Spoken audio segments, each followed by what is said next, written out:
rendre notre reine des prisonnières. Belle chanson, c'est un clip, mais vraiment, waouh. Il faut dire aux uns et aux autres, regardez au maximum sur YouTube. Pour ceux qui n'ont pas encore eu l'occasion de découvrir ce chef-d'œuvre, faites découvrir en partageant le lien que nous prenons le soin de vous envoyer au quotidien dans tous les forums, Facebook et autres. Donc, partagez maximum de likes et surtout, pourquoi pas, organiser des red carpets afin d'inviter notre reine D pour savourer en live cette chanson signée Je suis ta prisonnière.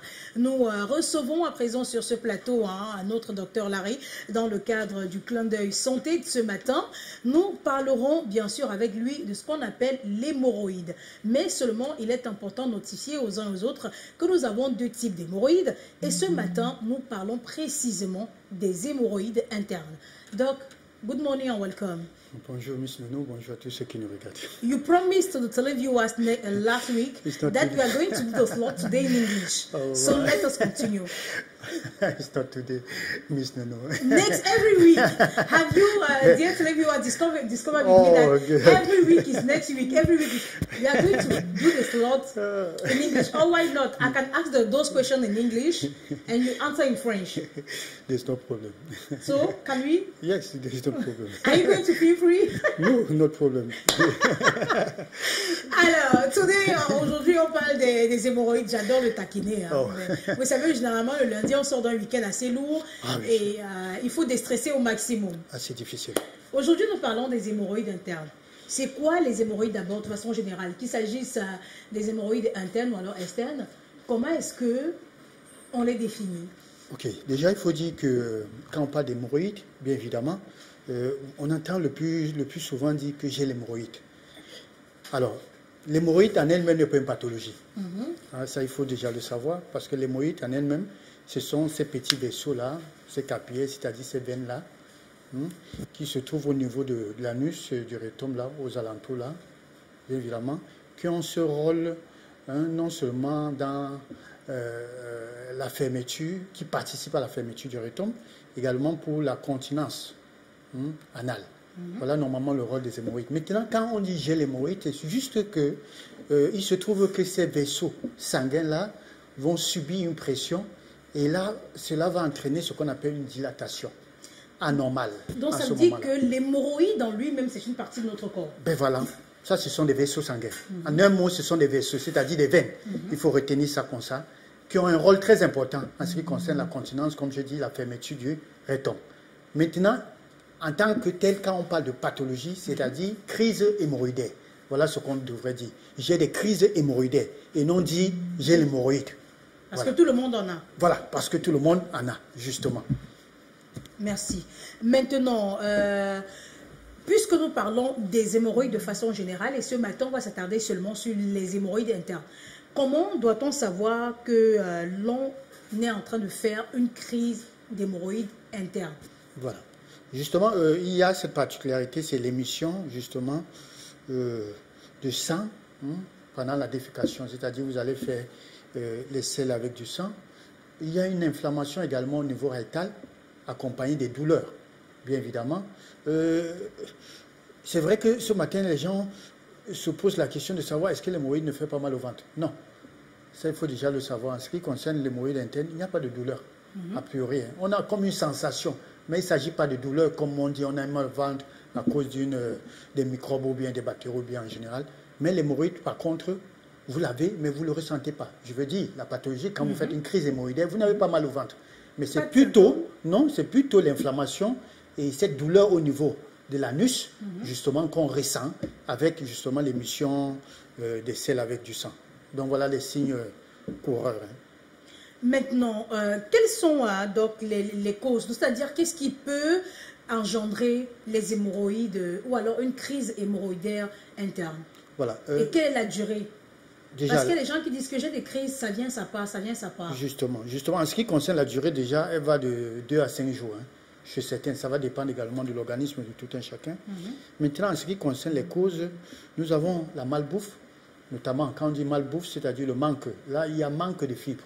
C'est-à-dire on consomme qui pas. Qui facilite la digestion. Voilà, qui facilite la digestion. Alors, nous avons la constipation. Vraiment, je voudrais même dire c'est le numéro 1 là-bas, la constipation, bien évidemment. Et vous savez, plus on est constipé, plus il y a un problème de transit, plus vraiment, à chaque fois que vous allez au sel, vous avez besoin de pousser. Et c'est cette pression-là, justement, qui va justement affecter ces vaisseaux.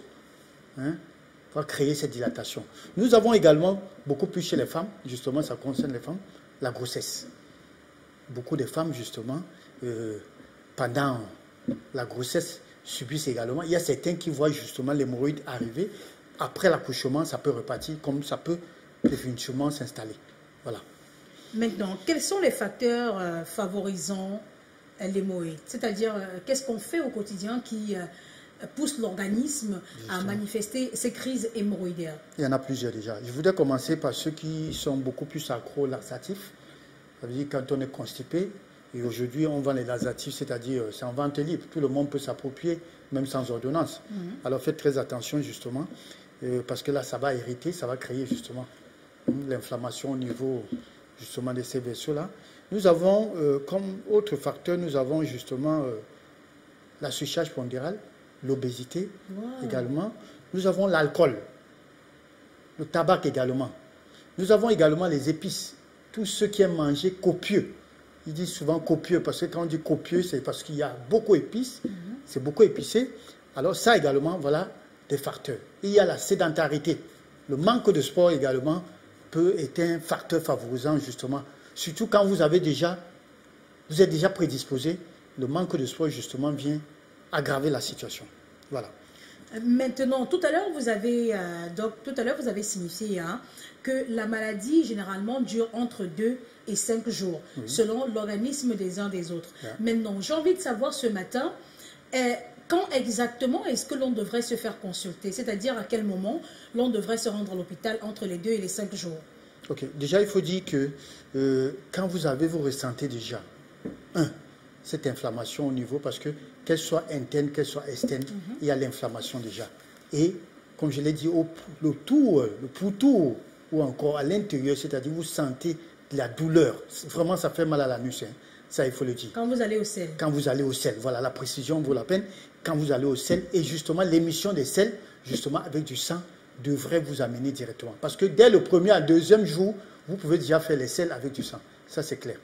Avec cette brûlure-là, vous sentez qu'au niveau de l'anus, ça irrite, bien évidemment. Surtout si vous avez mangé avec ce que je viens de citer comme facteur, tous les facteurs de risque. Il faut dire également qu'il y a comme facteur, il y a un facteur psychologique qui est le stress, l'angoisse, tout ça. Ça également, ça peut favoriser. Ça veut dire que le stress également déclenche des crises hémorroïdaires. Bien sûr, bien sûr. Puisque nous avons décidé, juste après vous, nous allons proposer aux téléspectateurs un élément sur le stress et toutes les pathologies que le stress peut déclencher dans l'organisme. C'est la toute première pathologie, ça il faut même le signifier déjà, le stress. Voilà. Maintenant, Doc, j'ai envie également de savoir, tout à l'heure vous avez parlé de sédentarité, vous avez parlé d'alcool. Est-ce que les sportifs peuvent continuer à pratiquer cette activité même s'ils souffrent de crises hémorroïdaires? Voilà, déjà... Est-ce qu'il y a un rapport entre... Non, il faut dire que déjà quand vous faites déjà les crises hémorroïdaires, c'est-à-dire en ce moment-là, il y a saignement. Là, c'est pour les sportifs. Ce qu'on devrait faire, c'est d'abord d'arrêter. Il faut consulter déjà.